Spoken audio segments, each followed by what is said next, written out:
새벽빛 묵상 요한계시록 4장 1절에서 11절. 비행기를 탈 때 신앙의 유익도 있는 것 같습니다. 하나는 난기류를 만날 때 기체가 확 흔들리거나 떨어질 것 같을 때 겁이 나죠. 죽음을 생각하게 됩니다. 그때는 죽음이 멀리 있는 것이 아니고 내 손에 있는 것도 아니라는 것을 느낍니다. 믿음이 없는 사람들도, 믿음이 약한 사람들도 기도하기 시작합니다. 믿는 사람들은 최근에 잘못한 건 없는지, 내 인생에 잘못된 것은 없는지 돌아보며 회개하기도 합니다. 그런 마음이 변치 않으면 좋겠는데요. 또 하나는 시선과 시야에 관한 것입니다. 앞만 보고 뒤만 보고 주위와 옆만 보고 살아가던 사람들이 세상을 향해서 새로운 시선을 갖게 됩니다. 위에서 내려다보는 세상. 높이 높이 올라가서 보면 땅에서는 그렇게 크게 보이던 것들이 개미처럼 작게 보입니다.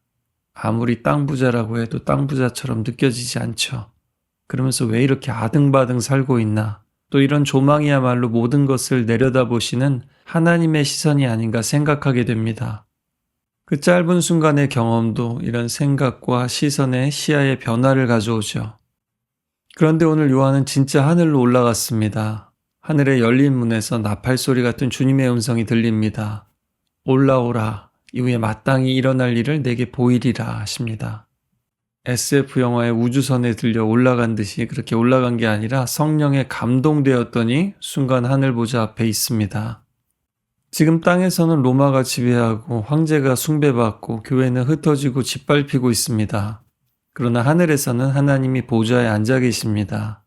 누가 통치하는가? 누가 좌정하셨는가? 요한은 말합니다. 보라 보좌에 앉으신 이가 계시도다.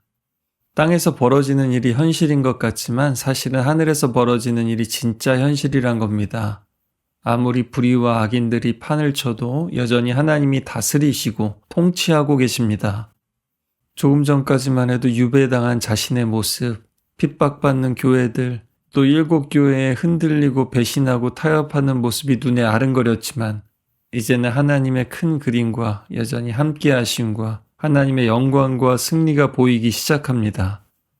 요한이 하늘로 간 것은 공간만 이동한 것이 아닙니다. 이렇게 관점의 변화죠. 땅의 시선에서 하늘의 시선으로 변화된 겁니다. 이 묵시는 현실 도피가 아닙니다. 진짜 현실을 드러냅니다. 우리가 보는 것이 전부가 아니라는 것, 보이는 세계가 전부가 아니라는 것을 계시하는 것입니다. 땅에서는 여전히 황제가 왕이라 칭송받지만 하늘에서는 거룩하신 하나님이 찬양받으시고 진짜 왕이라는 사실이 드러납니다.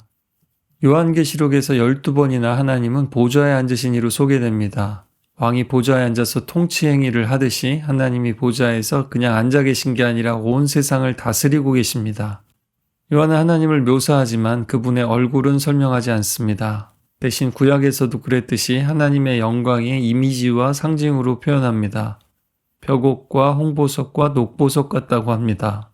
진짜 보석이라는 게 아니라 마치 보석 같다고 합니다. 이 보석들은 대제사장이 입는 예복에 박혀있는 12지파를 상징하는 12보석 가운데 3개의 보석입니다. 이것은 하나님의 백성과 함께 하시며 죄를 사하시는 주님을 보여줍니다.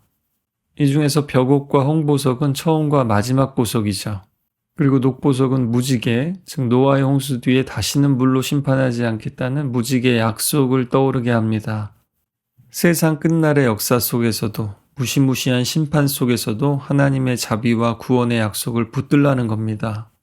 이 세 보석은 하나님의 찬란한 빛과 그 후광과 아우라를 말하는데 21장의 새 예루살렘에서도 동일하게 나옵니다.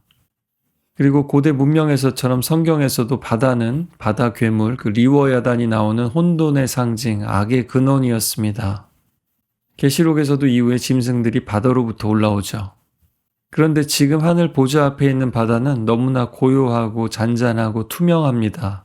하나님 앞에서는 악의 깊은 곳도 훤히 드러나죠.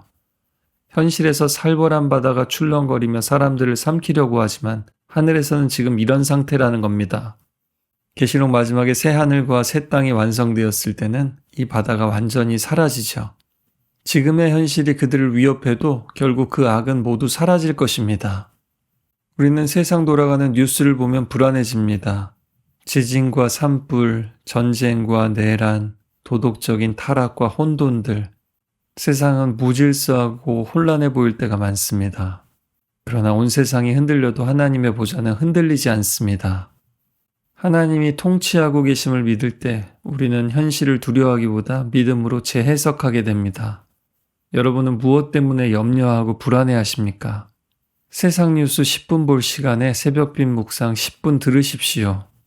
드라마 1시간 볼 시간에 기도 1시간 해보십시오. 아무리 정신없고 분주할 때에도 잠시 눈을 감고 내 인생뿐만 아니라 온 세상을 다스리시는 보좌에 앉으신 주님을 생각해 보십시오. 믿음이 생기고 소망이 생기고 평안이 생기고 새로운 시야가 확보되고 새로운 관점이 열릴 겁니다. 보좌의 모습은 출애굽기나 에스겔, 이사야서에 나오는 하나님이 나타나시는 장면 그대로의 모습도 나타납니다. 번개, 음성, 우레소리, 보좌 앞에 켜진 등불 7영 성령입니다. 보좌 가운데와 둘레에 앞뒤 눈이 가득 달린 네 생물이 있습니다. 사자, 송아지, 사람, 독수리같이 생겼습니다. 에스겔서에서 하나님 보좌의 모습이고 이사야 6장에서 스랍들처럼 날개 가진 모습입니다. 네 생물은 사방, 즉 온 세상을 관장하는 천사적 존재들입니다. 하나님은 온 세상을 감찰하시며 다스리고 계십니다. 이 세상에서는 예배를 드리다가도 요한처럼 잡혀가는데 하늘에서는 중단 없이 찬양이 계속 울려 퍼집니다. 내 생물이 쉼없이 거룩하다, 거룩하다, 거룩하다 주 하나님 곧 전능하신 이여 외치고 24 장로는 보좌 앞에 금면류관, 영광의 면류관을 내려놓고 경배합니다. 24 장로는 12지파와 12사도를 말하기도 하고 4는 동서남북 사방을 6은 6일 동안 창조하신 창조세계와 인간을 의미합니다. 그래서 4, 6에 24 그리고 12문 12기초로 된 새 예루살렘을 연상시키죠. 4장의 장면은 온 우주가 제자리를 찾은 모습입니다. 사탄과 그 졸개들, 우리 인간을 제외한 모든 피조물은 이미 제자리에 있습니다. 결국 사탄과 그를 따르는 자들은 심판받을 것이고 하나님의 백성들도 제자리에서 하나님을 찬양하게 될 겁니다. 거룩하신 하나님에 대한 찬양도 그들의 가득한 눈도 죄와 타협하지 않는 거룩하신 하나님, 그분 앞에 감출 수 없는 죄악을 말합니다. 오늘날도 CCTV나 블랙박스가 진짜 도처에 편재하죠. 운전할 때 스피드 카메라 의식하고 내비의 안내를 받으면서 그런 것들은 의식하면서 정작 인생에서 하나님의 CCTV와 스피드 카메라는 왜 의식하지 못할까? 하나님이야말로 아니 계신 곳이 없으신데 말이죠. 이것을 의식하는 것이 예배의 시작임을 보여줍니다. 그리고 그들이 하늘에서만 쉼없이 예배하는 것이 아니라 우리도 주일뿐만 아니라 우리의 모든 시간이 예배의 시간이 되어야 함을 말합니다. 그리고 교회가 전심으로 예배하는 모습만으로도 전도와 선교가 됩니다. 우리가 예배만 잘 드려도 하나님을 모르는 이들이 여러분들이 은혜 받는 표정 하나하나에서 하나님을 대하는 그 태도 하나에서 하나님의 살아계심과 역사하심과 은혜를 느낄 수 있다는 것을 잊지 마십시오. 거꾸로 교회 와도 별거 없던데요. 저 사람들 예배하는 거 보니까 뭐 하나님을 의식하는 것 같지 않은데요. 실제로 이런 일이 발생합니다. 여러분 거창한 사역이나 열정이 아니라 가장 중요한 예배부터 우리가 똑바로 드렸으면 좋겠습니다. 그럴 때 한두 시간만이 아니라 우리 삶 전체가 예배가 될 줄 믿습니다.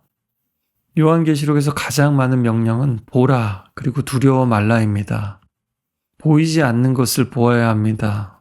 그러려면 우리의 시선과 시야의 한계를 인정해야 합니다. 그리고 하나님의 음성과 성령의 감동이 필요합니다. 마지막 때에 패닉에 빠질 일이 많습니다. 이루어지지도 않은 일에 아직 기회가 있는데도 사람이 놀라고 당황하면 눈앞에 있는 것도 보이지가 않습니다. 노트 사이에 끼어있는 서류도 찾지 못합니다. 보는데도 보지 못합니다. 두려워할 일이 아닌데도 두려워합니다. 그런 우리들에게 보라고 하십니다. 보면 들을 수 없습니다.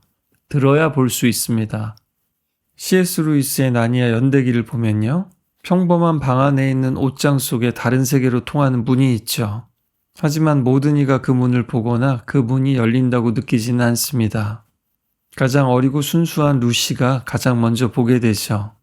예수님이 어린아이와 같이 되지 않으면 천국에 들어갈 수 없다고 하신 것처럼요. 루시는 처음부터 끝까지 진실을 말하고 다른 사람들은 처음에 믿지 않지만 점점 마음이 열리면서 함께 나니아를 보게 됩니다. 또 안타깝게도 어른이 되거나 나이가 들면 나니아로 갈 수 없게 되기도 하죠. C.S. 루이스는 믿음과 어린아이처럼 하나님의 세계를 받아들이는 마음을 말하고 싶었을까요?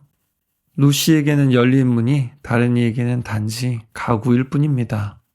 누구에게나 열려 있지만 마음이 닫힌 사람은 결코 그 문을 발견하지 못하죠. 오늘 요한이 본 그 열린 문이 우리에게도 열려 있습니다. 닫혀있던 그 문을 우리 예수님께서 십자가 열쇠로 열어두셨습니다. 지금도 예수님은 두려워하지 말라, 그리고 이리로 올라와서 보라고 말씀하십니다.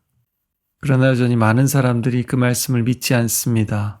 또 너무 바쁘다고 지나치고 있습니다. 혹은 보고 싶은 게 너무 많아서 우선순위에서 밀리고 있습니다.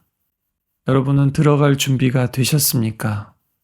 오늘 눈을 감고 들을 수 있기를 바랍니다. 눈을 감고 기도할 수 있기를 바랍니다.